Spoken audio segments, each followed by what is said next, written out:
Hi friends, कैसे हैं आप सब। एक बार फिर से आपका स्वागत है आपके अपने यूट्यूब चैनल हक आपका। तो फ्रेंड्स, हम अपनी सामान्य अध्ययन की क्लासेस कर रहे थे, जीएस की क्लासेस, जिसमें हमारा सामान्य विज्ञान चल रहा था। और सामान्य विज्ञान में हम जीव विज्ञान को स्टडी कर रहे थे, जीव विज्ञान को हम पढ़ रहे थे। और आज की क्लास हमारी जीव विज्ञान से रिलेटेड होगी। आज की क्लास हमारी जीव विज्ञान की क्लास है। अगर आप फर्स्ट टाइम चैनल पर आए हैं तो चैनल को सब्सक्राइब जरूर करना। आई होप आपने चैनल सब्सक्राइब कर लिया होगा। तो आइए शुरू करते हैं अपनी आज की क्लास को बिना देरी किए हुए। तो फर्स्ट क्वेश्चन है हमारा अपनी आज की क्लास का। सूची 1 को सूची 2 से सुमेलित कीजिए तथा सूचियों के नीचे दिए गए कूट से सही उत्तर चुनिए। आपको सूची 1 को सूची 2 से सुमेलित करना है और कूट के माध्यम से अपना सही आंसर देना है। इसमें आपका विटामिन कौन सा है? विटामिन है आपका कैरोटीन। यहाँ पर विटामिन कैरोटीन है। बात करूं एंजाइम की तो पेप्सिन होता है आपका एक एंजाइम। नेक्स्ट है हार्मोन। हार्मोन है आपका प्रोजेस्ट्रोन। प्रोजेस्ट्रोन आपका हार्मोन हो गया। प्रोटीन हो जाएगा कैरोटीन। कैरोटीन क्या है? कैरोटीन एक प्रोटीन है। तो यहाँ पर आपका करेक्ट आंसर हो जाएगा ऑप्शन बी। ऑप्शन बी आपका करेक्ट आंसर हो जाएगा। विटामिन आपका कैरोटीन हो गया। नेक्स्ट आपका एंजाइम। एंजाइम हो गया आपका पेप्सिन। एंजाइम पेप्सिन हो गया। हार्मोन क्या हो गया आपका? हार्मोन हो गया प्रोजेस्टेरोन। और प्रोटीन हो गया आपका कैराटीन। तो करेक्ट आंसर यहाँ पर हो जाएगा आपका ऑप्शन बी। तो मैं आपका नेक्स्ट क्वेश्चन देखते हैं। नेक्स्ट क्वेश्चन है हमारा कथन। सोते समय तीव्र प्रकाश अवांछनीय होता है, कारण तीव्र प्रकाश में शरीर में मेलाटोनिन का उत्पाद अधिक होता है। आपका सोते समय तीव्र प्रकाश अवांछनीय होता है। तीव्र प्रकाश में शरीर मेलाटोनिन का उत्पादन अधिक होता है। शरीर में आपके मेलाटोनिन का जो उत्पादन है वो अधिक होता है तीव्र प्रकाश में। तो यहाँ पर आपका आंसर क्या होगा? ए और आर दोनों सही है। ए जो है और आपका ए का सही स्पष्टीकरण है आर। ए तथा आर दोनों सही है, किंतु आर का सही स्पष्टीकरण ए का सही स्पष्टीकरण आर नहीं है। ए सत्य है किंतु आर असत्य है। ए असत्य है किंतु आर आपका सत्य है, मतलब आर आपका सही है। तो यहाँ पर आपका करेक्ट आंसर क्या होगा? यहाँ पर आपका करेक्ट आंसर होगा ऑप्शन सी। यानी कि आपका कथन तो सही है कि सोते समय आपका तीव्र प्रकाश अवांछनीय होता है, बट आपका कारण गलत है। तीव्र प्रकाश में शरीर में मेलाटोनिन का उत्पाद अधिक नहीं होता है, कारण आपका गलत है। तीव्र प्रकाश में शरीर में आपके मेलाटोनिन का उत्पाद अधिक नहीं होता। ओके। मेलाटोनिन आपका निद्रा और जागने की क्रिया को नियंत्रित करने वाला हार्मोन है। मेलाटोनिन क्या है?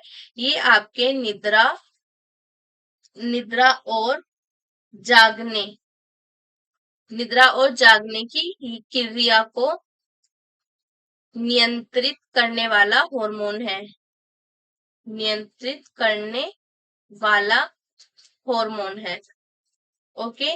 तो आपका मेलाटोनिन क्या है? ये निद्रा और जागने की क्रिया को नियंत्रित करने वाला हार्मोन है। और ये केवल आपके रात में ही स्त्रावित होता है। केवल और केवल आपके रात में स्त्रावित होता है। ठीक है, ये आपके रात में ही स्रावित होता है। मेलाटोनिन मानव मस्तिष्क में दोनों कानों के बीचों बीच आपके पीनियल ग्लैंड से जुड़ी पिलियन ग्लैंड से थोड़ी मात्रा में निकलता है। ये आपके पीनियल ग्लैंड से निकलता है। कहाँ से निकलता है मेलाटोनिन? पीनियल ग्लैंड से। Pineal gland. Okay. Pineal gland से ये निकलता है, थोड़ी मात्रा में निकलता है। ये सीधे आंखों से जुड़ी होती है।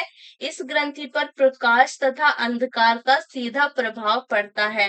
जैसे जैसे शाम होती जाती है मेलाटोनिन जो है इसका स्राव शुरू हो जाता है। अतः इसे रात का हार्मोन या अंधेरे का हार्मोन भी कहते हैं। मेलाटोनिन को क्या कहते हैं? मेलाटोनिन को आपके कहते हैं रात का हार्मोन। इसे कहेंगे रात का हार्मोन। रात का हार्मोन, या इसको अंधेरे का हार्मोन भी कहते हैं, या इसको कहेंगे अंधेरे का हार्मोन। ओके, अंधेरे का हार्मोन। तो ये आपके रात में स्रावित होता है और जैसे जैसे शाम होनी आपकी स्टार्ट हो जाती है, शाम होती है आपके, वैसे वैसे इसका स्राव जो है इसका प्रोड्यूस होना स्टार्ट हो जाता है। तो अतः इसे आपके अंधेरे का हार्मोन या रात का हार्मोन कहते हैं। और सामान्यतः प्रकाश में इसका स्राव नहीं होता, तो इसलिए आपका कारण गलत है, क्योंकि कारण ने कहा है तीव्र प्रकाश में शरीर में मेलाटोनिन का उत्पादन अधिक होता है। तीव्र प्रकाश क्या आपका, तो प्रकाश में ही मेलाटोनिन का उत्पादन नहीं होता, प्रकाश में मेलाटोनिन का उत्पादन नहीं होता, तो आपका मेलाटोनिन का उत्पादन आपके अंधेरे में होता है। ठीक है, तो यहाँ पर आपका करेक्ट आंसर हो जाएगा ऑप्शन सी। आपका कथन सही है, सोते समय तीव्र प्रकाश अवांछनीय होता है, बट आपका कारण गलत है। मेलाटोनिन जो है ये केवल रात में स्रावित होता है। ये नींद और जागने की क्रिया को नियंत्रित करने वाला हार्मोन है, पीनियल ग्लैंड से स्रावित होता है। इसको रात का हार्मोन या अंधेरे का हार्मोन भी कहते हैं।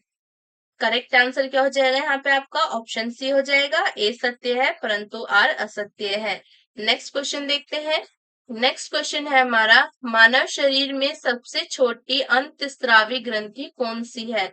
मानव शरीर की सबसे छोटी अंतस्रावी ग्रंथि कौन सी है? Adrenal, thyroid, pancreas, pituitary. तो आपके मानव शरीर की सबसे छोटी ग्रंथि जो होती है वो है आपकी पिट्यूटरी। ओके, पिट्यूटरी ग्लैंड जो है, पिट्यूटरी अर्थात यानी कि पीयूष, पीयूष ग्रंथि। ओके, पीयूष ग्रंथि, पीयूष ग्रंथि जो है आपकी ये गोल तथा भूरी लाल होती है। इसका भार कितना होता है? इसके वेट की बात करें तो इसका भार होता है आपका 0.5 ग्राम। ओके, 0.5 ग्राम की ये होती है और इसका डायमीटर 10 मिलीमीटर का होता है। इसे हाइपोफाइसिस सेरेब्राई भी कहते हैं। क्या कहते हैं इसको? हाइपोफाइसिस सेरेब्राई भी कहते हैं, जो कि मास्टर ग्रंथि के नाम से प्रसिद्ध है। इसको क्या कहते हैं? मास्टर ग्लैंड भी कहते हैं, मास्टर ग्लैंड। ओके, आपके पीयूष ग्रंथि को, पिट्यूटरी ग्लैंड को मास्टर ग्लैंड भी कहते हैं, मास्टर ग्रंथि के नाम से प्रसिद्ध है। क्यों कहते हैं इसको मास्टर ग्लैंड? क्योंकि उसके कई हार्मोन्स अन्य अंतस्रावी ग्रंथियों का नियंत्रण करते हैं। जो कि आपके मानव शरीर की सबसे छोटी ग्रंथि पाइनियल ग्रंथि होती है, जिसका आकार आपका 7.5 मिलीमीटर का होता है। तो यहाँ पर आपका करेक्ट आंसर क्या हो जाएगा? Option D. आपकी मानव शरीर की सबसे छोटी अंतस्रावी ग्रंथि होती है पिट्यूटरी, जिसे आप पीयूष ग्रंथि भी कहते हैं, इसको मास्टर ग्लैंड भी कहते हैं। इसका भार आपका 0.5 ग्राम होता है। तो करेक्ट आंसर हो जाएगा आपका ऑप्शन डी। नेक्स्ट क्वेश्चन देखते हैं। नेक्स्ट क्वेश्चन है हमारा, पर्ण रहित यानी कि क्लोरोफिल में निम्नलिखित में से कौन सा तत्व पाया जाता है? क्लोरोफिल में आपको कौन सा तत्व पाया जाता है? लोहा, तांबा, मैग्नीशियम या मैंगनीज। तो आपके जो क्लोरोफिल है, क्लोरोफिल आपके प्लांट्स में पाया जाता है और क्लोरोफिल के अंदर आपको जो पाया जाने वाला एलिमेंट है, पाया जाने वाला तत्व है, वो है मैग्नीशियम। कर्ण रहित या क्लोरोफिल एक प्रोटीन युक्त जटिल रासायनिक यौगिक है। यह वर्णक पत्तों के हरे रंग का कारण है। ये क्लोरोफिल जो है ये पत्तों के हरे रंग का, पत्तों के हरे रंग का कारण है। पत्तों का जो हरा रंग होता है उसका कारण क्लोरोफिल है। क्लोरोफिल की प्रेजेंस के कारण ही जो लीव्स होती हैं प्लांट्स की, पौधों के जो पत्ते होते हैं वो हरे होते हैं आपके क्लोरोफिल की प्रेजेंस के कारण ही। मैग्नीशियम क्लोरोफिल का मुख्य तत्व है। मैग्नीशियम जो है ये मुख्य तत्व है, किसका मुख्य तत्व है? ये क्लोरोफिल का मुख्य तत्व है। और जो मैग्नीशियम के अतिरिक्त आपके क्लोरोफिल में पाए जाने वाले तत्व कौन से हैं? मैग्नीशियम के अतिरिक्त आपका कार्बन भी क्लोरोफिल में मिलता है। कार्बन के अलावा हाइड्रोजन भी मिलेगा आपको क्लोरोफिल में। कार्बन, हाइड्रोजन, नाइट्रोजन और आपका ऑक्सीजन। और क्या है आपका? ऑक्सीजन। ओके, मैग्नीशियम तो इसका मुख्य तत्व है। इसके अलावा कार्बन, हाइड्रोजन, नाइट्रोजन व ऑक्सीजन भी उपस्थित होते हैं। ओके, वो ये भी उपस्थित होते हैं। तो यहाँ पर आपका करेक्ट आंसर क्या हो जाएगा? ऑप्शन सी करेक्ट आंसर हो जाएगा कि आपको क्लोरोफिल में मैग्नीशियम पाया जाता है। मैग्नीशियम ये मुख्य तत्व है और क्लोरोफिल क्या है आपका? पत्तों का जो हरा रंग होता है वो क्लोरोफिल के कारण ही होता है। ठीक है, तो यहाँ पर आपका करेक्ट आंसर है मैग्नीशियम। मैग्नीशियम आपका मुख्य तत्व हो गया क्लोरोफिल का। इसके अलावा कार्बन, हाइड्रोजन, नाइट्रोजन में ऑक्सीजन भी क्लोरोफिल में मिलते हैं। नेक्स्ट क्वेश्चन देखते हैं। नेक्स्ट है हमारा, वह प्रक्रिया जिसके द्वारा पौधे अपना भोजन बनाते हैं, वह प्रक्रिया क्या कहलाती है? वह कौन सी प्रक्रिया है जिसके द्वारा पौधे अपना भोजन बनाते हैं? गुरुत्वाकर्षण, श्वसन, प्रकाश संश्लेषण या रस संकुचन। तो पौधे जिस प्रक्रिया द्वारा अपना भोजन तैयार करते हैं वो कहलाती है आपके प्रकाश संश्लेषण। प्रकाश संश्लेषण यानी कि आपकी फोटोसिंथेसिस। फोटोसिंथेसिस।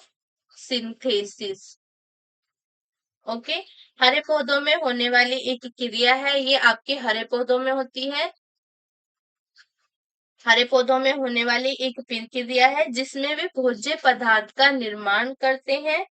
इस प्रक्रिया में प्रकाशीय ऊर्जा प्रदान करता है। प्राकृतिक रूप से पौधे सूर्य के प्रकाश से ही ऊर्जा ग्रहण करते हैं, किंतु समुद्री शैवाल चंद्रमा के प्रकाश में यह क्रिया करते हैं तथा विद्युत प्रकाश में भी पौधों में प्रकाश संश्लेषण की क्रिया होती है। ये जो प्रकाश संश्लेषण की आपकी प्रक्रिया है, ये पौधे सूर्य की ऊर्जा में इसको कंप्लीट करते हैं। ठीक है, सूर्य की ऊर्जा में करते हैं। और जो आपके शैवाल होते हैं, समुद्री शैवाल, जो समुद्री शैवाल होते हैं, समुद्री शैवाल, ये आपके सूर्य की ऊर्जा में आपकी प्रकाश संश्लेषण नहीं करते। ये चंद्रमा से, ये आपके चंद्रमा चंद्रमा के प्रकाश में चंद्रमा के प्रकाश में प्रकाश संश्लेषण करते हैं। तो यहाँ पर करेक्ट आंसर हो जाएगा आपका ऑप्शन सी। प्रकाश संश्लेषण ही वो प्रक्रिया है जिसके द्वारा पौधे अपना भोजन बनाते हैं। ये आपके हरे पौधों में होती है, फोटोसिंथेसिस को कहते हैं। और जो समुद्री शैवाल होते हैं वो चंद्रमा के प्रकाश में प्रकाश संश्लेषण करते हैं। और ये आपके विद्युत प्रकाश में भी हो जाती है। ओके, पौधे इसको विद्युत प्रकाश में भी प्रकाश संश्लेषण कर लेते हैं। नेक्स्ट क्वेश्चन देखते हैं। नेक्स्ट है हमारा, निम्नलिखित गैसों में से कौन सी गैस आपके प्रकाश संश्लेषण की क्रिया के लिए आवश्यक है? कौन सी गैस है आपकी जो प्रकाश संश्लेषण की प्रक्रिया के लिए आवश्यक होती है? CO, CO2, N2 या O2। मतलब आपकी कौन सी गैस है जो प्रकाश संश्लेषण के लिए आवश्यक होती है? तो वो है आपकी कार्बन डाइऑक्साइड। Okay, CO2। वनस्पति कोशिकाओं के द्वारा प्रकाशीय ऊर्जा को रासायनिक ऊर्जा में परिवर्तित करने की क्रिया को ही प्रकाश संश्लेषण कहते हैं। रासायनिक ऊर्जा का परिवर्तन होना, आपके रासायनिक ऊर्जा का प्रकाशीय ऊर्जा में परिवर्तित होना। जो प्रकाशीय ऊर्जा है, प्रकाशीय ऊर्जा का रासायनिक ऊर्जा में परिवर्तन क्या कहलाता है? प्रकाश संश्लेषण। ओके, इस प्रकाश संश्लेषण कहलाता है, जिसमें पौधे अपने हरे रंग वाले अंग जैसे पत्ती द्वारा सूर्य के प्रकाश की उपस्थिति में वायु से कार्बन डाइऑक्साइड तथा भूमि से जल लेकर जटिल कार्बनिक खाद्य पदार्थ जैसे कार्बोहाइड्रेट का निर्माण करते हैं तथा ऑक्सीजन गैस जो है वो बाहर निकालते हैं। जल, CO2, सूर्य का प्रकाश तथा क्लोरोफिल प्रकाश संश्लेषण के लिए आवश्यक होते हैं। आपके कार्बन डाइऑक्साइड के अलावा जल, सूर्य का प्रकाश और आपका क्लोरोफिल, ये तत्व आपके जरूरी होते हैं प्रकाश संश्लेषण के लिए। तो करेक्ट आंसर हो जाएगा आपका ऑप्शन बी, CO2 आपका आवश्यक तत्व है प्रकाश संश्लेषण के लिए। नेक्स्ट क्वेश्चन देखते हैं। नेक्स्ट है हमारा, ऑक्सीजन जो प्रकाश संश्लेषण से उत्पन्न होती है वो कहाँ से आती है? पानी से, क्लोरोफिल से, कार्बन डाइऑक्साइड से या फॉस्फोग्लोसरिक एसिड से? तो जो आपकी ऑक्सीजन है वो प्रकाश संश्लेषण में उत्पन्न होती है, वो कहाँ से आती है? तो वो आती है आपके पानी से। कहाँ से आती है? पानी से यानी कि जल से। पौधों की प्रकाश संश्लेषण की क्रियाओं से निकली समस्त ऑक्सीजन जल से प्राप्त होती है। जितनी भी ऑक्सीजन निकलेगी, समस्त ऑक्सीजन, जितनी भी ऑक्सीजन निकलती है प्रकाश संश्लेषण की प्रक्रिया से, वो आपके पानी से आती है। तो करेक्ट आंसर हो जाएगा आपका ऑप्शन ए। ऑक्सीजन जो आपके प्रकाश संश्लेषण से उत्पन्न होती है वो आपके पानी से आती है। नेक्स्ट क्वेश्चन देखते हैं। नेक्स्ट है हमारा, पृथ्वी पर अधिकांश ऑक्सीजन उत्पादित होती है। पृथ्वी पर जो ऑक्सीजन है वो कहाँ उत्पादित होती है? आपके घास से, शैवालों से, वृक्षों से या धान के खेतों से। तो पृथ्वी पर आपके अधिकांश ऑक्सीजन उत्पादित होती है शैवालों से। किससे उत्पादित होती है? आपके शैवालों से। पृथ्वी पर उत्पादित होने वाले कुल प्रकाश संश्लेषण का लगभग 90% भाग जलीय पौधे व शैवालों द्वारा होता है। ठीक है, पृथ्वी पर जितनी भी आपके प्रकाश संश्लेषण होती है, पृथ्वी पर आपके जितनी भी प्रकाश संश्लेषण होती है, प्रकाश संश्लेषण की जो प्रक्रिया होती है, इसका 90% आपके जलीय पौधे व शैवाल करते हैं। 90% जो प्रकाश संश्लेषण की प्रक्रिया है वो जलीय पौधे व शैवालों द्वारा होता है। इसमें लगभग आपके 80 to 85% भाग समुद्र में होता है। इसमें आपका इसका 85% भाग आपका समुद्र में होता है शैवालों द्वारा। हरे पौधे द्वारा प्रकाश संश्लेषण की क्रिया में CO2 का अवशोषण एवं कार्बोहाइड्रेट तथा ऑक्सीजन का उत्पादन होता है। और प्रकाश संश्लेषण की प्रक्रिया में क्या होता है? आपका CO2 का अवशोषण होगा, CO2 अब्सॉर्ब CO2 का अब्जॉर्प्शन होगा और आपकी O2 रिलीज्ड होगी। ओके, तो करेक्ट आंसर यहाँ पर हो जाएगा आपका ऑप्शन बी, शैवालों से उत्पादित होती है। पृथ्वी पर जो अधिकांश ऑक्सीजन आपकी उत्पादित होती है वो शैवालों से होती है। नेक्स्ट क्वेश्चन देखते हैं। नेक्स्ट है हमारा, प्रकाश संश्लेषण में कौन सा प्रकाश सबसे अधिक प्रभावकारी होता है? लाल, नीला, हरा, बैंगनी। तो कौन सा प्रकाश है आपका जो प्रकाश संश्लेषण में सबसे अधिक प्रभावकारी होता है? वो है आपका लाल रंग का प्रकाश। प्रकाश संश्लेषण पर प्रकाश का प्रभाव 3 प्रकार से होता है। एक तो इंटेंसिटी से, एक क्वालिटी से और एक आपके ड्यूरेशन से। ओके, तो आपका सर्वाधिक प्रकाश संश्लेषण में सर्वाधिक प्रयोग आपके लाल प्रकाश का ही होता है। तो करेक्ट आंसर यहाँ पर क्या हो जाएगा? आपका करेक्ट आंसर हो जाएगा ऑप्शन ए। ऑप्शन ए आपका करेक्ट आंसर हो जाएगा। नेक्स्ट क्वेश्चन देखते हैं। नेक्स्ट क्वेश्चन है हमारा, कृत्रिम प्रकाश जो होता है आपका पर्ण रहित यानी कि क्लोरोफिल नष्ट कर सकता है, पर्ण रहित का संश्लेषण कर सकता है, प्रकाश संश्लेषण का कारण हो सकता है, प्रकाश संश्लेषण का कारण नहीं हो सकता। जो कृत्रिम प्रकाश होता है वो आपका प्रकाश संश्लेषण का कारण हो सकता है। सूर्य का प्रकाश प्रकाश संश्लेषण के लिए आवश्यक होता है। बल्ब आदि के तीव्र कृत्रिम प्रकाश में भी प्रकाश संश्लेषण की क्रिया हो सकती है। प्रकाश संश्लेषण के लिए आपका सूर्य का जो प्रकाश है, सूर्य का प्रकाश आवश्यक होता है, बट प्रकाश संश्लेषण जो है वो आपके कृत्रिम प्रकाश में भी हो सकती है। जैसे आपका बल्ब आदि के तेज कृत्रिम प्रकाश में ओके, बल्ब आदि के तेज कृत्रिम प्रकाश में आपकी प्रकाश संश्लेषण की क्रिया को किया जा सकता है। तो जो आपका कृत्रिम प्रकाश है ये प्रकाश संश्लेषण का कारण हो सकता है। प्रकाश संश्लेषण में आपके प्रकाश की जरूरत होती है सूर्य के प्रकाश की, लेकिन अगर बल्ब आदि का तेज प्रकाश है तो उसमें भी आपकी प्रकाश संश्लेषण की क्रिया हो सकती है। इसलिए ही आपका जो कृत्रिम प्रकाश है ये प्रकाश संश्लेषण का कारण हो सकता है, इसके कारण भी प्रकाश संश्लेषण हो सकता है। तो यहाँ पर आपका करेक्ट आंसर हो जाएगा ऑप्शन सी, कृत्रिम प्रकाश आपका प्रकाश संश्लेषण का कारण हो सकता है। नेक्स्ट क्वेश्चन देखते हैं। नेक्स्ट क्वेश्चन है हमारा, निम्नलिखित में से कौन अधिकतम कुशलता पूर्वक सौर ऊर्जा को रासायनिक ऊर्जा में परिवर्तित करता है? क्लोरेला, बांध, केंचुआ या कुस्कुटा। जो आपका अधिकतम कुशलता पूर्वक सौर ऊर्जा को रासायनिक ऊर्जा में परिवर्तित करता है वो है आपका क्लोरेला।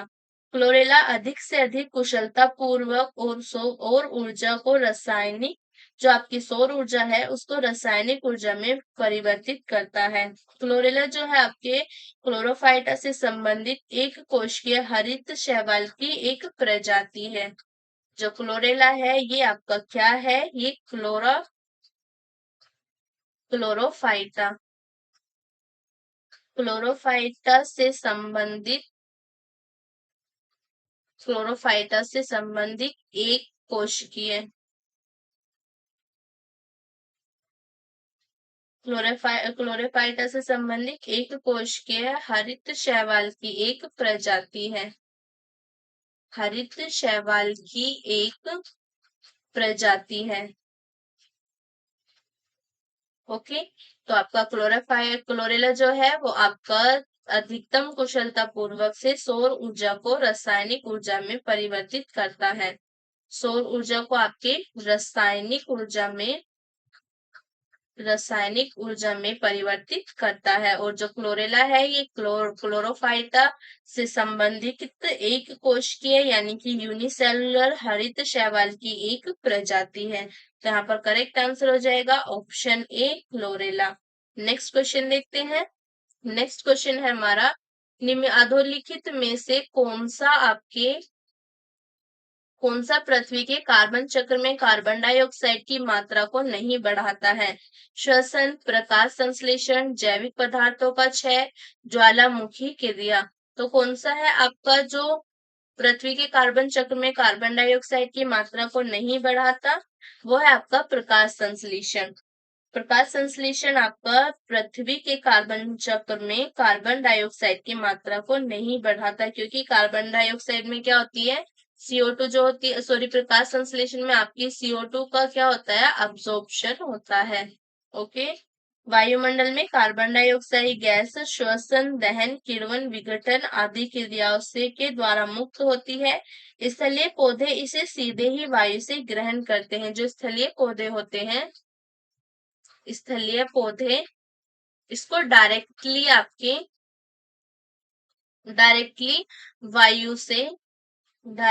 वायु से ग्रहण कर लेते हैं, ग्रहण करते हैं।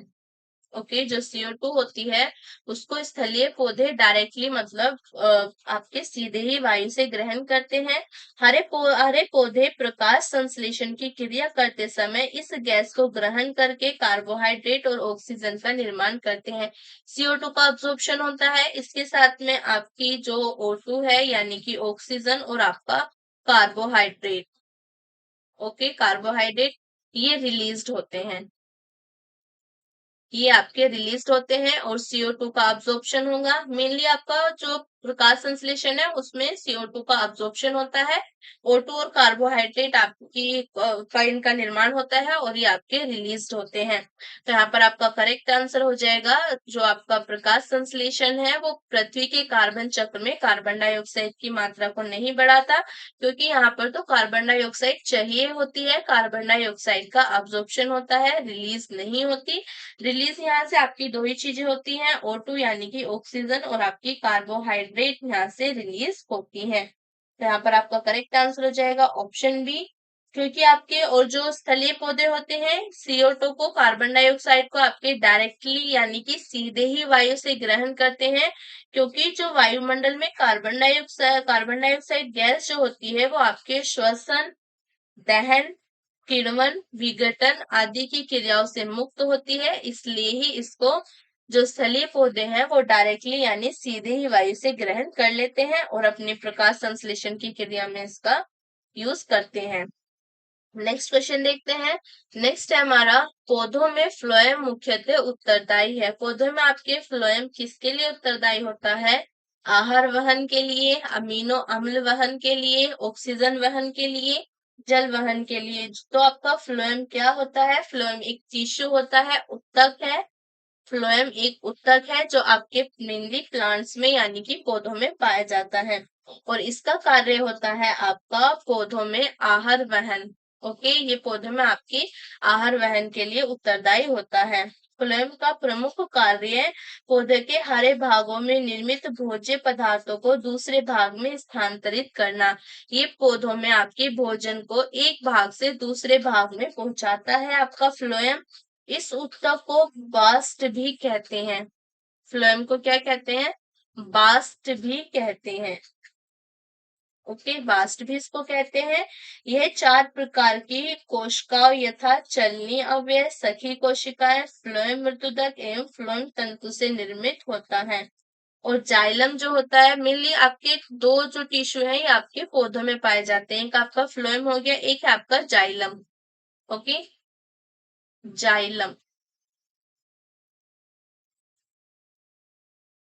ये आपका जाइलम जो होता है ये में आपका पौधों में ये पानी का आपका पौधों में जल संवहन के लिए उत्तरदायी है।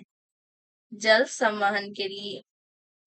ओके, फ्लोएम आपके भोजन आहार वहन के लिए और जल वहन के लिए जाइलम। तो यहाँ पर आपका करेक्ट आंसर क्या हो जाएगा? ऑप्शन ए आपका करेक्ट आंसर हो जाएगा। यानी कि फ्लोएम जो है ये पौधों में आपके उत्तरदायी होता है। किसके लिए उत्तरदायी होता है? आहार वहन के लिए। और जाइलम आपके जल संवहन के लिए उत्तरदायी होता है। ये आपके टिश्यू होते हैं, ये मेनली आपके पौधों में ही पाए जाते हैं। ये आपके पौधों के उत्तक होते हैं। नेक्स्ट क्वेश्चन देखते हैं। नेक्स्ट है हमारा, कौन सा जीवित ऊतक उच्च वर्गीय पौधों में जैव पोषक वाहक का कार्य करता है? कौन सा आपका जीवित ऊतक है जो उच्च वर्गीय पौधों में आपके जैव पोषक वाहक का कार्य करता है? जाइलम, फ्लोएम, कोर्टेक्स या आपका एपिडर्मस? तो जो आपका फ्लोएम है, फ्लोएम जो है आपका, जाइलम मुख्यतः मृत कोशिकाओं से बना होता है। जाइलम जो होता है आपका ये मृत कोशिकाओं से बना होता है। मृत कोशिकाओं से बना होता है। जाइलम आपका मृत कोशिकाओं से बना होता है, जबकि फ्लोएम जो होता है ये जीवित कोशिकाओं का बना होता है। जाइलम जो होता है आपका कोशिकाओं का जीवित कोशिकाओं का बना होता है। फ्लोएम आपका जीवित कोशिकाओं का बना होता है। फ्लोएम आपके पत्तियों से भोजन को पौधों के विभिन्न भाग तक पहुंचाता है। फ्लोएम जो है ये आपके पत्तियों से भोजन को पत्तियों से ये भोजन को विभिन्न भागों में पहुंचाता है। ठीक है, पत्तियों से आपके भोजन को पौधे के विभिन्न भागों तक पहुंचाता है। तो करेक्ट आंसर यहाँ पर हो जाएगा आपका ऑप्शन बी। फ्लोएम आपका जीवित ऊतक है, ये उच्च वर्गीय पौधों में जैव पोषक वाहक का कार्य करता है। जबकि आपका जाइलम जो है ये आपका मृत कोशिकाओं से बना होता है। और जाइलम का वर्क क्या होता है? जाइलम आपका जल संवहन करता है। जाइलम का क्या काम होता है? ये जल संवहन करता है। भोजन पहुंचाने का काम आपका फ्लोएम का है और ये जीवित कोशिकाओं का बना होता है। आपका जाइलम का क्या काम है? जाइलम आपका मृत कोशिकाओं से बना होता है, इसका काम जल संवहन है, यानी कि जल पहुंचाना इसका कार्य है। तो करेक्ट आंसर हो जाएगा option B, phloem. Next question देखते हैं। नेक्स्ट हमारा, पौधों में जाइलम किसके परिवहन के लिए जिम्मेदार होता है? जल, ऑक्सीजन, अमीनो एसिड, भोजन? तो आपका जो जाइलम है किसके परिवहन के लिए जिम्मेदार होता है? अभी बताया मैंने आपको, जल के परिवहन के लिए जिम्मेदार होता है आपका जाइलम। जाइलम आपका किसके लिए होता है? जल के लिए होता है। देखो, पौधों में संवहनी पादपों में 2 परिवहन ऊतक पाए जाते हैं, फ्लोएम, जाइलम। जाइलम आपका जल के लिए और फ्लोएम आपका भोजन के लिए। जाइलम जल के संवहन में आपकी मुख्य भूमिका अदा करता है और जाइलम जो होता है ये आपका मृत कोशिकाओं का बना होता है। मृत कोशिकाओं का बना होता है। ओके, जाइलम आपका जल का संवहन करता है और ये मृत कोशिकाओं का बना होता है। जबकि जो आपका फ्लोएम होता है, फ्लोएम जो होता है ये आपका भोजन पहुंचाता है। इसका काम होता है भोजन संवहन करना और ये आपके जीवित कोशिकाओं का बना होता है। ओके, ये किसका बना होता है? जीवित कोशिकाओं का। ये जीवित कोशिकाओं का बना होता है। तो यहाँ पर आपका करेक्ट आंसर हो जाएगा ऑप्शन ए। पौधों में जाइलम जो है आपके परिवहन के लिए जिम्मेदार होता है। मैंने अभी आपको बताया जस्ट कि आपके पौधों में दो संवहन ऊतक पाए जाते हैं, एक फ्लोएम एक जाइलम। जाइलम वाटर के लिए, फ्लोएम आपके फूड के लिए। तो करेक्ट आंसर हो जाएगा आपका ऑप्शन ए, जाइलम जल के लिए। नेक्स्ट क्वेश्चन देखते हैं। नेक्स्ट है हमारा, निम्नलिखित में से कौन सा तत्व पौधों में सूक्ष्म पोषक नहीं है? Iron, manganese, copper, magnesium. तो कौन सा तत्व है आपका जो पौधों में सूक्ष्म पोषक नहीं है? वो है आपका मैग्नीशियम। मैग्नीशियम जो है आपका ये सूक्ष्म पोषक तत्व नहीं है पौधों के लिए। पौधों के विकास के लिए 17 अनिवार्य तत्वों को आपके चिन्हित किया गया है, जिसमें से 9 आपके वृहत मात्रा में चाहिए होते हैं, जिसमें आपके 9 जो है उन्हें कहा गया है मैक्रो। 9 को क्या कहा गया है? आपके 9 को मैक्रो क्वांटिटीज। और बाकी के 8 के आपकी सूक्ष्म मात्रा में आपकी जरूरत होती है, आवश्यकता होती है, उनकी आपको माइक्रो क्वांटिटीज। ओके। वृहद मात्रा जो है इनको 10 पार्ट्स में बांटा गया है।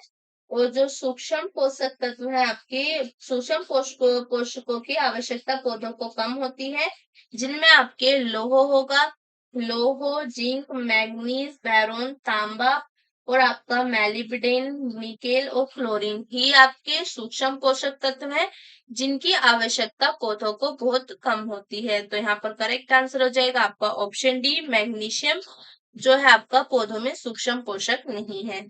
नेक्स्ट क्वेश्चन देखते हैं। नेक्स्ट हमारा, पौधे नाइट्रेट को किस रूप में ग्रहण करते हैं? Nitrogen gas, nitrite, nitrate, ammonia. तो जो पौधे होते हैं वो नाइट्रोजन गैस को आपके किस रूप में ग्रहण करते हैं? वो है आपका नाइट्रेट। नाइट्रेट के रूप में पौधे ग्रहण करते हैं नाइट्रोजन को। नाइट्रेट नाइट्रोजन तथा ऑक्सीजन के संयोग से बने हुए यौगिक है। वनस्पतिक वृद्धि के लिए पौधों को नाइट्रोजन की आवश्यकता होती है, वे इसकी पूर्ति अथवा जल में घुलनशील नाइट्रेट से करते हैं। नाइट्रोजन की जो आवश्यकता है पौधों को पौधों को आपके वृद्धि के लिए होती है, वृद्धि के लिए होती है, और ये नाइट्रेट को पौधे जल से ग्रहण करते हैं। ओके। कहाँ से ग्रहण करते हैं पौधे नाइट्रेट को? जल से ग्रहण करते हैं। और नाइट्रेट जो होते हैं आपके, नाइट्रेट नाइट्रोजन तथा ऑक्सीजन के संयोग से बने हुए यौगिक होते हैं। नाइट्रेट आपका नाइट्रोजन नाइट्रोजन प्लस आपका ऑक्सीजन, ऑक्सीजन से बने यौगिक होते हैं। ओके। जो नाइट्रेट होते हैं आपके, ये नाइट्रोजन और ऑक्सीजन के संयोग से बने यौगिक होते हैं। और जो पौधे हैं, पौधों को नाइट्रोजन की आवश्यकता वृद्धि के लिए होती है, और पौधों जो है वो नाइट्रोजन की जो है नाइट्रोजन को आपके नाइट्रेट के रूप में ग्रहण करते हैं। और ये नाइट्रेट पौधे कहाँ से ग्रहण करते हैं? इस नाइट्रेट को पौधे जल से ग्रहण करते हैं। वे इसकी पूर्ति वायु तथा जल से भी ग्रहण कर लेंगे और आपके वायु से। ओके। वे इसकी पूर्ति वायु अथवा जल में घुलनशील नाइट्रेट से करते हैं। तो करेक्ट आंसर हो जाएगा ऑप्शन सी, नाइट्रेट के रूप में पौधे नाइट्रोजन ग्रहण करते हैं। नेक्स्ट क्वेश्चन देखते हैं। नेक्स्ट है हमारा, कौन सा तत्व सरसों में तेल की मात्रा बढ़ाने में सबसे ज्यादा उपयोगी है? कौन सा तत्व है आपका जो सरसों के तेल में तेल की मात्रा बढ़ाने में उपयोगी है? कैल्शियम, सल्फर, जिंक, लोहा। तो वो है आपका सल्फर। ओके। सल्फर पौधों के लिए आवश्यक दीर्घ पोषक तत्व है। ये आपका दीर्घ पोषक तत्व है। सल्फर पौधों के लिए आवश्यक दीर्घ पोषक तत्व है। यह सरसों के उत्पादन एवं उसमें तेल की मात्रा बढ़ाने में अत्यधिक उपयोगी है। ये तेल की मात्रा बढ़ाने में और सरसों का उत्पादन बढ़ाने में भी, सरसों में तेल की मात्रा बढ़ाने में और सरसों का उत्पादन बढ़ाने, दोनों में ही ये आपका उपयोगी होता है सल्फर। तो करेक्ट आंसर हो जाएगा ऑप्शन बी, और सल्फर आपका दीर्घ पोषक तत्व है। नेक्स्ट क्वेश्चन देखते हैं। नेक्स्ट क्वेश्चन है हमारा, निम्नलिखित में से कौन सा पोषक तत्व दलहनी फसलों में गांठ गठन के लिए आवश्यक है?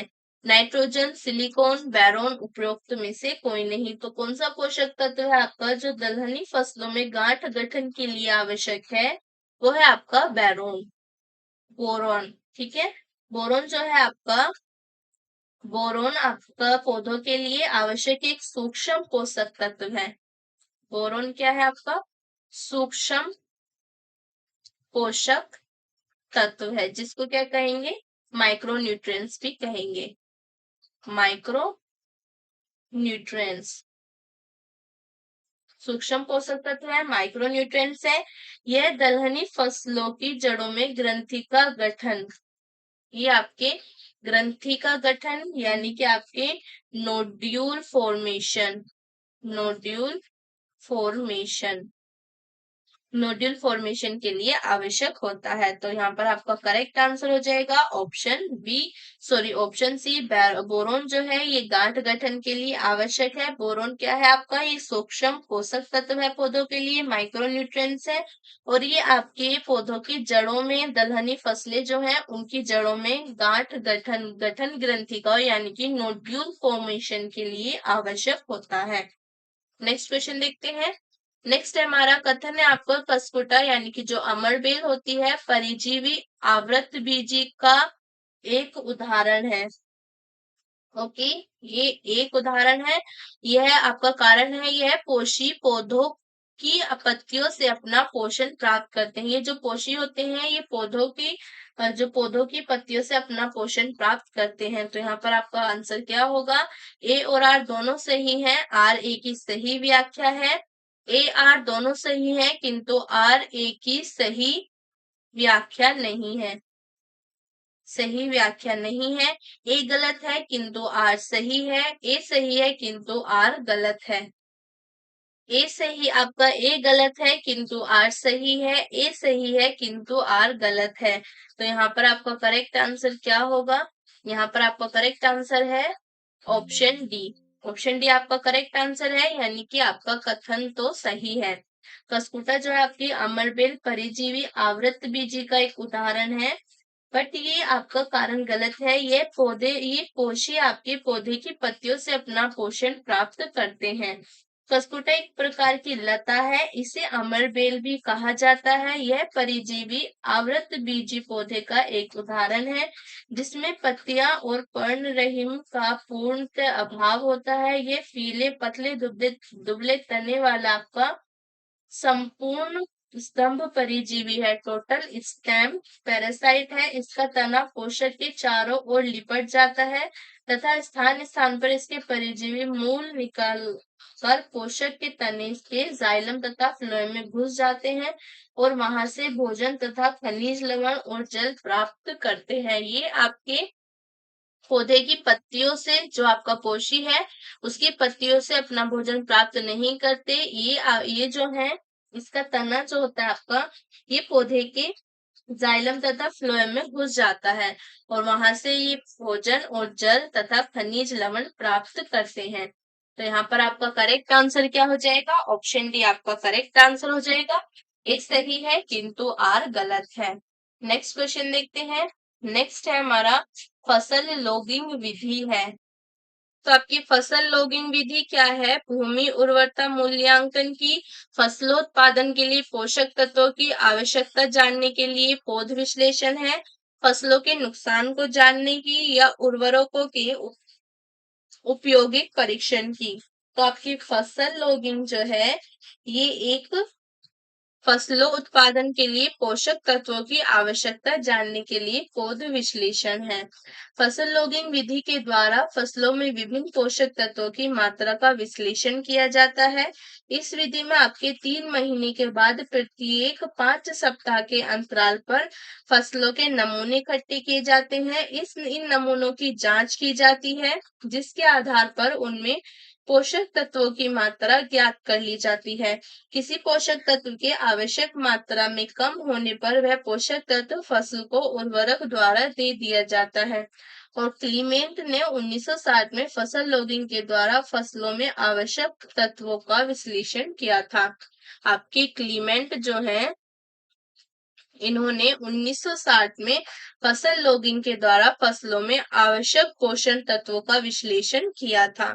तो यहाँ पर आपका करेक्ट आंसर हो जाएगा ऑप्शन बी, फसलोत्पादन की विधि है जिसके द्वारा हर 3 महीने में 5वें सप्ताह में फसल के नमूने इकट्ठे करते हैं, उन नमूनों को जांच करते हैं और जांच में आपके जिस भी तत्व की आपकी कमी होती है वो तत्व आपका फसल को उर्वरकों द्वारा प्रदान करवा दिया जाता है। तो करेक्ट आंसर हो जाएगा ऑप्शन बी। नेक्स्ट क्वेश्चन देखते हैं। नेक्स्ट क्वेश्चन है हमारा, निम्नलिखित में से कौन सा पादप हार्मोन है? Insulin, thyroxine, estrogen, cytokinin. तो यहाँ पर आपका करेक्ट आंसर क्या होगा? कौन सा आपका पादप हार्मोन है? इंसुलिन, सॉरी, आपका जो एस्ट्रोजन है, साइटोकाइनिन। ओके, साइटोकाइनिन ये आपका पादप हार्मोन है। पादप हार्मोन पौधों में प्राकृतिक रूप से उत्पन्न होने वाले विशेष कार्बनिक यौगिक होते हैं। जो पादप हार्मोन होते हैं ये कार्बनिक यौगिक होते हैं, कार्बनिक यौगिक होते हैं। ये परिवहन के उपरांत पौधे के विभिन्न अंगों में अति लघु मात्रा में पहुंचकर वृद्धि एवं अनेक उपापचयी क्रियाओं को प्रभावित तथा नियंत्रित करते हैं। ऑक्सिन, जिबरेलिन, साइटोकाइनिन, एप्सिकम्ल एवं एथिलीन पादप हार्मोन के मुख्य उदाहरण हैं। साइटोकाइनिन के अलावा आपका ऑक्सिन भी पादप हार्मोन है।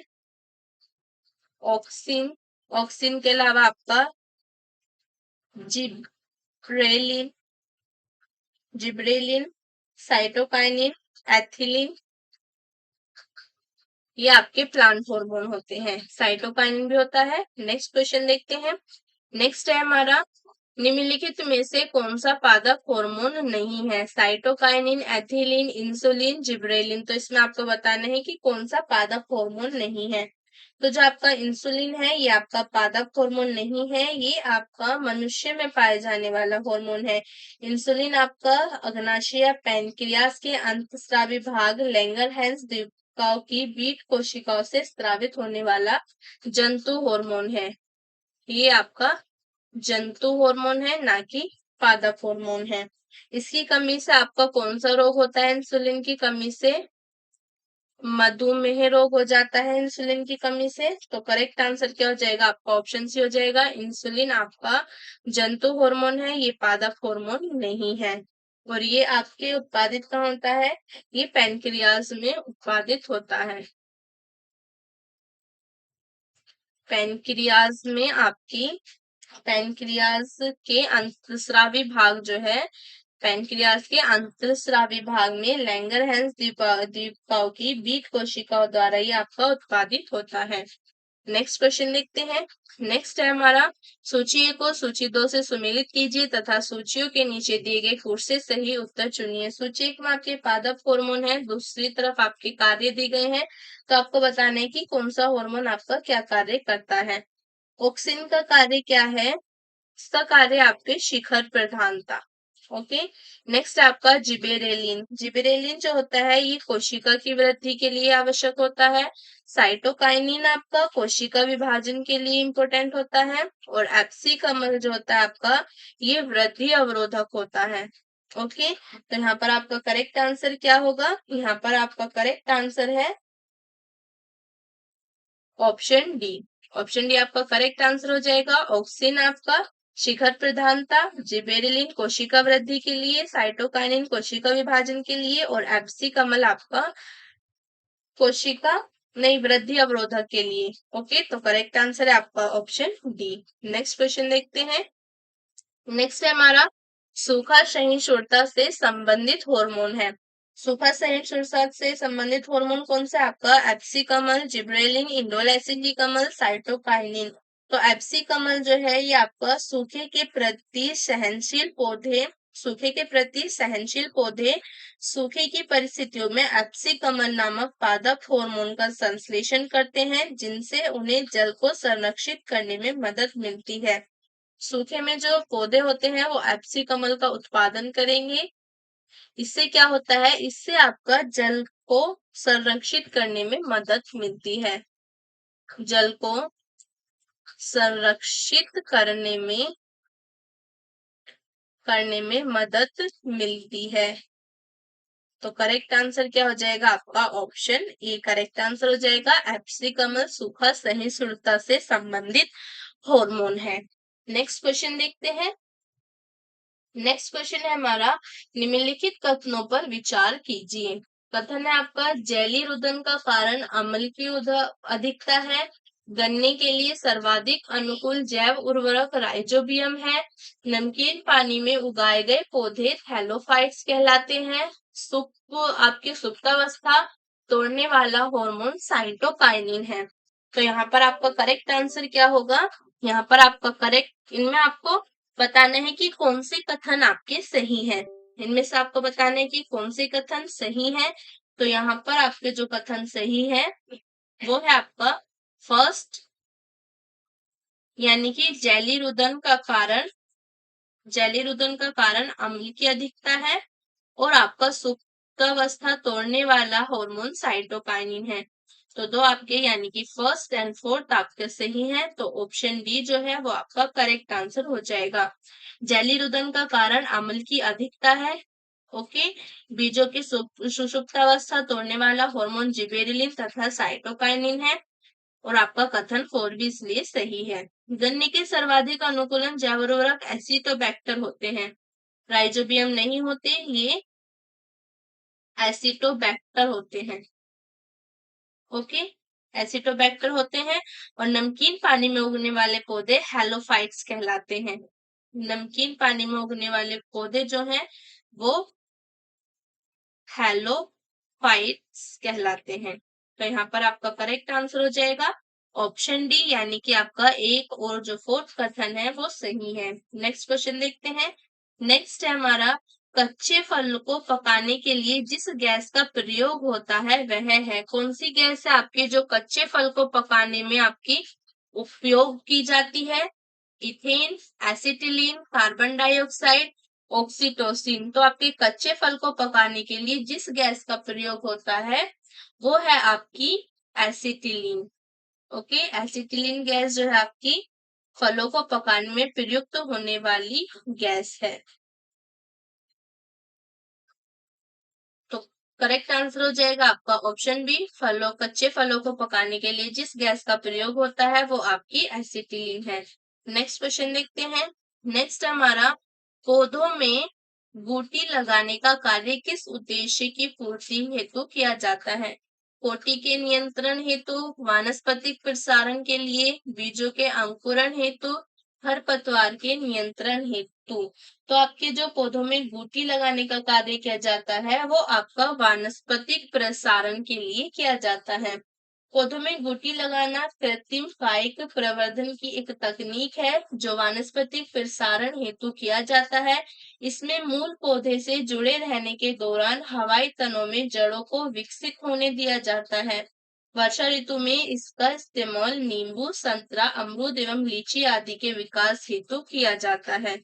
यहाँ पर आपका करेक्ट आंसर क्या हो जाएगा? ऑप्शन बी, पौधों में बूटी लगाने का कार्य आपके वानस्पतिक प्रसारण के लिए किया जाता है। नेक्स्ट क्वेश्चन देखते हैं। नेक्स्ट है हमारा, बीज जो प्रतिवर्ष बदला जाता है क्या कहलाता है? तो जो बीज आपका प्रतिवर्ष बदला जाता है उसे क्या कहते हैं? अभिजनक बीज, प्रमाणित बीज, आधारीय बीज या संकर बीज। तो वो कहलाता है आपका संकर बीज। ओके, जो संकर बीज है ये आपके प्रतिवर्ष बदला जाता है।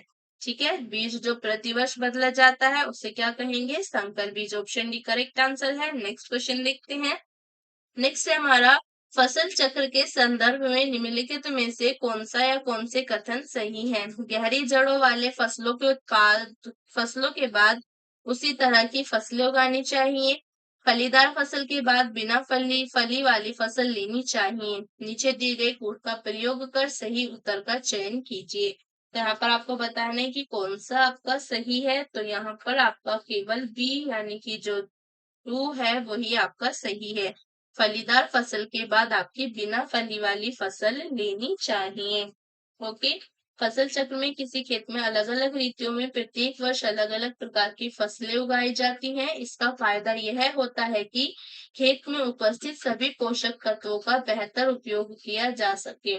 ओके, तो फलीदार फसल के बाद आप बिना वाली फसल लेनी चाहिए। कथन आपका एक सही नहीं है, दूसरा आपका सही है, तो यहाँ पर आपका करेक्ट आंसर होगा ऑप्शन बी, यानी कि केवल 2। नेक्स्ट क्वेश्चन देखते हैं। नेक्स्ट है हमारा, बीजों के प्रकीर्णन की सेंसर विधि पाई जाती है मटर में, कपास में, पोस्ते में, मक्के में। तो बीजों के प्रकीर्णन की सेंसर विधि आपके किस में पाई जाती है? ये आपके पोस्ते में पाई जाती है। संपुटीय फल परिपक्व होने पर प्रस्फुटित हो जाते हैं, लेकिन अपने मूल पौधे से जुड़े रहते हैं। ऐसे फलों का प्रस्फुटन इतना सौम्य होता है कि बीजों का प्रकीर्णन नहीं होता। अतः इन बीजों को प्रकीर्णन हेतु सेंसर विधि का प्रयोग किया जाता है। पोस्ते के बीजों के प्रकीर्णन में इसी विधि का प्रयोग किया जाता है। ओके, जो पोस्ते के बीज है इसमें आपका प्रकीर्णन विधि अपनाई जाती है, क्योंकि इसका प्रस्फुटन जो होता है इसके फूल का इतना सौम्य होता है कि इसमें बीज प्रकीर्णन नहीं होता। इसलिए बीज प्रकीर्णन के लिए बीज प्रकीर्णन की सेंसर विधि का उपयोग किया जाता है। ऑप्शन बी करेक्ट आंसर है। नेक्स्ट क्वेश्चन देखते हैं। नेक्स्ट हमारा क्लोनल वरण का प्रयोग किया जाता है मूंगफली में, सरसों में, गेहूं में, आलू में। तो जो आपका क्लोनल वरण है इसका प्रयोग किया जाता है आलू में। क्लोनल वरण उच्च गुणवत्ता के बीजों का उत्पादन करने की एक विधि है। आलू के उत्पादन में यह विधि प्रयुक्त होती है। क्लोनल वरण क्या है? ये एक आपकी उच्च गुणवत्ता के बीजों का उत्पादन, उच्च गुणवत्ता के बीजों का उत्पादन करने वाली एक विधि है, और ये विधि आपके आलू में प्रयुक्त होती है। तो करेक्ट आंसर क्या हो जाएगा आपका? ऑप्शन डी हो जाएगा। क्लोनल वरण का प्रयोग किया जाता है आलू में। नेक्स्ट क्वेश्चन देखते हैं। नेक्स्ट है हमारा, निम्नलिखित में से कौन सही सुमेलित नहीं है? मक्का नर मंजरी निकलना, मूंगफली में फूटी बनना, काबुली चना किल्ले निकलना, और तंबाकू आपका शीर्ष कर्तन। तो यहाँ पर जो आपका सही सुमेलित नहीं है, इनमें से आपका जो सही सुमेलित नहीं है वो है आपका ऑप्शन सी, काबुली चना किल्ले निकलना। मक्का में आपके नर मंजरी निकलना, मूंगफली फूटी बनना तथा तंबाकू शीर्ष कर्तन सुमेलित है, जबकि काबुली चना किल्ले निकलने से संबंधित नहीं है। किल्ले निकलने से संबंधित आपकी कौन सी फसल होती है? ये धान, गेहूं और आपकी गन्ना जो है ये इससे संबंधित होती हैं। किल्ले निकलना जो है आपकी धान, गेहूं और गन्ना जो फसल है इनसे संबंधित होती है। बाकी आपके सही सुमेलित है। ऑप्शन सी आपका करेक्ट आंसर हो जाएगा। किल्ले निकलना काबुली चने से संबंधित नहीं है। नेक्स्ट क्वेश्चन देखते हैं। नेक्स्ट है हमारा, हाइड्रोपोनिक्स क्या है? मृदा विहीन पादप संवर्धन, पादप में कलम लगाया, सब्जियों का अध्ययन या जल संरक्षण। तो यहाँ पर आपका करेक्ट आंसर क्या होगा? हाइड्रोपोनिक्स क्या है? ये मृदा विहीन पादप संवर्धन है। ओके, क्या है ये आपका? मृदा विहीन पादप संवर्धन। हाइड्रोपोनिक्स एक ऐसी प्रक्रिया है जिसमें खनिज पोषक तत्वों के विलयन के प्रयोग द्वारा जल में पौधों को उगाया जाता है। इसमें आपके जल में पौधों को उगाना, जल में पौधों को उगाना आपके हाइड्रोपोनिक्स कहते हैं।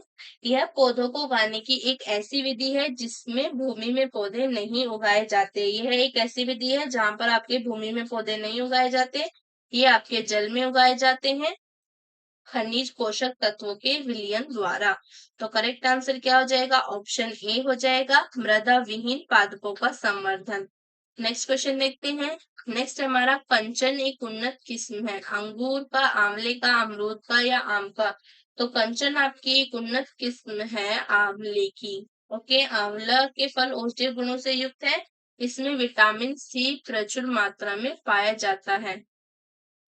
विटामिन सी इसमें पाया जाता है। कंचन कृष्णा बनारसी इसकी उन्नत किस्म है। कंचन इसके अलावा कंचन के अलावा कृष्णा और बनारसी, ये इसकी कुछ उन्नत किस्में हैं आंवले की। नेक्स्ट क्वेश्चन देखते हैं। नेक्स्ट है हमारा काशी लालिमा निम्नलिखित में से किस एक फसल की प्रजाति है? गाजर, भिंडी, प्याज, टमाटर। काशी लालिमा किसकी आपकी एक प्रजाति है फसल की? ये आपके भिंडी की प्रजाति है। काशी लालिमा भिंडी फसल की एक प्रजाति है। इसमें कैल्शियम और आयरन के अलावा एंटीऑक्सीडेंट जैसे तत्व पाए जाते हैं। तो ऑप्शन भी आपका करेक्ट आंसर हो जाएगा। काशी लालिमा आपके भिंडी फसल की एक प्रजाति है। नेक्स्ट क्वेश्चन देखते हैं। नेक्स्ट हमारा निम्नलिखित में से कौन सा युग्म सही सुमेलित नहीं है? फसल आपके विसर प्रजाति दी है, एक तरफ फसल है, तो आपको बताना है कि कौन सी फसल की प्रजाति क्या है। सरसों की प्रजाति आपकी वरुणा है, मटर की सपना, अलसी, सूर्या, मूंगफली, कौशल। तो यहाँ पर आपका जो सही सुमेलित नहीं है वो है आपका ऑप्शन सी, अलसी की जो प्रजाति है वो आपकी सूर्या नहीं है। सूर्य किसकी प्रजाति है? सूर्या पपीता आम, पपीता, आलू। ओके, सूर्य किसकी प्रजाति है? आम, पपीता, आलू की प्रजाति है, ना कि अलसी की। तो करेक्ट आंसर क्या हो जाएगा? ऑप्शन सी हो जाएगा। सूर्य आपकी अलसी की प्रजाति नहीं है, सूर्य आम, पपीता, आलू की प्रजाति है। नेक्स्ट क्वेश्चन देखते हैं। नेक्स्ट हमारा पुदीना के निम्नलिखित भागों में से किस एक में तेल का अधिकतम प्रतिशत पाया जाता है? जड़, तना, पत्ती, पुष्प। तो जो पुदीना होता है आपका कौन सा भाग है जिसमें तेल का अधिकतम प्रतिशत पाया जाता है? वो होता है आपका पत्ती। पुदीना अर्क या मेंथोल तेल मुख्यतः पुदीने की पत्तियों के भाप आसवन स्टीम डिस्टिलेशन द्वारा आपका उत्पादित किया जाता है। मेथनॉल ऑयल जो होता है, मेथनॉल, मेंथोल ऑयल, ये आपके किससे होता है? ये स्टीम डिस्टिलेशन से होता है। स्टीम डिस्टिलेशन, किसके स्टीम डिस्टिलेशन से? पुदीने की पत्तियों के, पुदीने की पत्तियों के स्टीम डिस्टिलेशन से मेथनॉल ऑयल निकलता है। इसका वैज्ञानिक नाम मेंथा एल्वेनिस है। तो यहाँ पर आपका करेक्ट आंसर क्या हो जाएगा? ऑप्शन सी हो जाएगा। पुदीने के जो आपके पत्ती हैं उसमें तेल का अधिकतम प्रतिशत पाया जाता है। और कौन सा तेल निकाला जाता है पुदीने से? मेंथोल ऑयल निकाला जाता है। ये आपकी स्टीम डिस्टिलेशन से निकलता है, पुदीने की पत्तियों से। नेक्स्ट क्वेश्चन देखते हैं। नेक्स्ट हमारा निम्नलिखित में से कौन सा जैव डीजल पौधा है? जेट्रोफा, जावा घास, रोशा घास, गूगल। तो आपका जैव डीजल जो पौधा है वो है आपका जेट्रोफा। नेक्स्ट क्वेश्चन देखते हैं। नेक्स्ट है हमारा निम्नलिखित फलीदार पौधों में से कौन पेट्रोपादप भी है? अरहर, मटर, चना या करंज। तो पेट्रोपादप कौन सा है आपका? करंज। करंज जो है आपका फलीदार होने के साथ साथ पेट्रोपादप श्रेणी में भी आता है। नेक्स्ट क्वेश्चन देखते हैं। नेक्स्ट हमारा समुद्री घास जो खरपतवार है निम्नलिखित तत्व का मुख्य महत्वपूर्ण स्रोत है। जो समुद्री खरपतवार होती है आपकी समुद्री घास, वो किसका महत्वपूर्ण स्रोत है? आपका आयोडीन, क्लोरीन, ब्रोमीन या किसी का नहीं? तो ये आपका स्रोत है आयोडीन का। ओके, आयोडीन का मुख्य स्रोत समुद्री घास या खरपतवार होती है। आयोडीन के अन्य स्रोत आपके सी फूड, डेयरी उत्पाद भी होते हैं। नेक्स्ट क्वेश्चन देखते हैं। नेक्स्ट हमारा समुद्री शैवाल किसके महत्वपूर्ण स्रोत है? आयोडीन के, ऑर्गन के, ब्रोमीन के, क्लोरीन के। तो जो आपके समुद्री शैवाल होते हैं, ये जो आपके सी वीड्स होते हैं, सी वीड्स, ये मुख्यतः जो आपके स्रोत होते हैं ये आयोडीन के स्रोत होते हैं। ओके, नेक्स्ट क्वेश्चन देखते हैं। नेक्स्ट है हमारा सूची 1 को सूची 2 के साथ सम्मिलित कीजिए और नीचे दिए गए कूट की सहायता से सही उत्तर चुनिए। अफीम कहाँ से उत्पादित होता है आपके? अफीम ये एक फल है। और हींग आपके कहाँ से उत्पादित होता है? हींग जड़ से उत्पादित होता है। रबर आपकी कहाँ से उत्पादित होता है? तने से उत्पादित होता है। और कुनैन आपके छाल से उत्पादित होता है। यहाँ पर आपका करेक्ट आंसर हो जाएगा, करेक्ट आंसर क्या हो जाएगा आपका? Option A. नेक्स्ट क्वेश्चन देखते हैं। नेक्स्ट हमारा हींग प्राप्त की जाती है तने के स्राव से, जड़ों के निष्कर्षण से, फलों के निष्कर्षण से, पत्तियों के निष्कर्षण से। तो जो आपकी हींग प्राप्त की जाती है वो प्राप्त की जाती है आपके तने के स्राव से और जड़ों के निष्कर्षण से। दोनों से ए एंड बी दोनों यहाँ पर आपके करेक्ट आंसर होंगे। नेक्स्ट क्वेश्चन देखते हैं। नेक्स्ट हमारा मुख्य मच्छर विकर्षक पदार्थ किससे प्राप्त होता है? तुलसी, नींबू, नीम, हल्दी। तो किससे प्राप्त होता है आपका मुख्य मच्छर विकर्षक पदार्थ? ये आपके नीम से प्राप्त होता है। मुख्य मच्छर विकर्षक नीम से प्राप्त होता है। नीम में औषधीय गुण आपके पाए जाते हैं। इसके बीज एवं पत्तियों से दवाएं तैयार की जाती हैं। तुलसी एवं हल्दी में प्रतिजैविक गुण पाए जाते हैं। नींबू आपका विटामिन सी का मुख्य स्रोत है, जिसमें आपके प्रतिरोधक क्षमता होती है। नेक्स्ट क्वेश्चन देखते हैं। नेक्स्ट हमारा तुलसी के पौधे का औषधीय महत्व निम्नलिखित की उपस्थिति के कारण है। कार्बनिक अम्ल, अकार्बनिक अम्ल, फिनोल और फ्लेवोनाइड, उपरोक्त में से कोई नहीं। तो तुलसी के पौधे में आपकी जो फिनोल और फ्लेवोनाइड है इसकी उपस्थिति के कारण ही इसका औषधीय महत्व है। नेक्स्ट क्वेश्चन देखते हैं।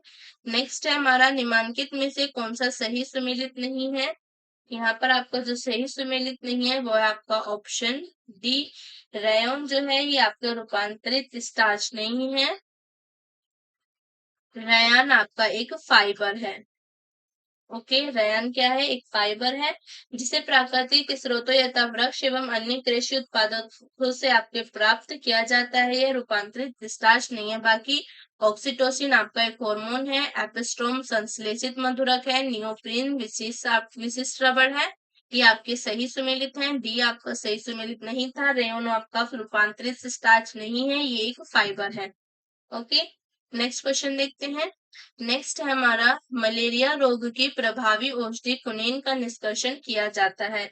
मलेरिया की प्रभावी औषधि कुनीन जो है इसका निष्कर्षण कहाँ से होता है? आपके सिनेमन की छाल से, सिंकोना की छाल से, तुलसी की पत्तियों से, कत्था वृक्ष की छाल से। तो इसका निष्कर्षण होता है आपका कुनीन का निष्कर्षण कहाँ से होता है? सिंकोना की छाल से। करेक्ट आंसर हो जाएगा आपका ऑप्शन बी। नेक्स्ट क्वेश्चन देखते हैं। नेक्स्ट हमारा मलेरिया के इलाज के लिए आर्थटर नामक दवा प्राप्त होती है बीज वाले पौधे से, कवक से, जीवाणु से या काई से, मतलब मांस से। तो करेक्ट आंसर है आपका बीज वाले पौधे से, बीजीय पादप से। नेक्स्ट क्वेश्चन देखते हैं। नेक्स्ट है सिंकोना की छाल से प्राप्त औषधि को मलेरिया के उपचार के लिए प्रयुक्त किया जाता था। जिस कृत्रिम औषधि ने इस प्राकृतिक उत्पाद को स्थापित किया वह है क्लोरोमाइसिटिन, क्लोरोक्विन, टेट्रासाइक्लिन, एम्पिसिलिन। तो यहाँ पर आपका करेक्ट आंसर है क्लोरोक्विन। पहले आपके सिंको जो मलेरिया के उपचार में आपकी जो औषधि प्रयुक्त होती थी कुनैन, जिसे सिलिकोना की छाल से प्राप्त किया जाता था, उसके स्थान पर अब क्लोरोक्विन जो है वो यूज होने लगी। उसने इसे रिप्लेस कर दिया क्योंकि इसका भी अब मलेरिया उपचार के लिए यूज किया जाता है। तो करेक्ट आंसर हो जाएगा ऑप्शन बी। यहाँ पर आपकी आज की क्लास खत्म होती है। आई होप आपको क्लास अच्छी लगी होगी, काफी इंपॉर्टेंट क्लास थी। तो क्लास को लाइक जरूर करना, ज्यादा से ज्यादा शेयर करना। मिलते हैं नेक्स्ट क्लास में, तब तक के लिए बाय बाय।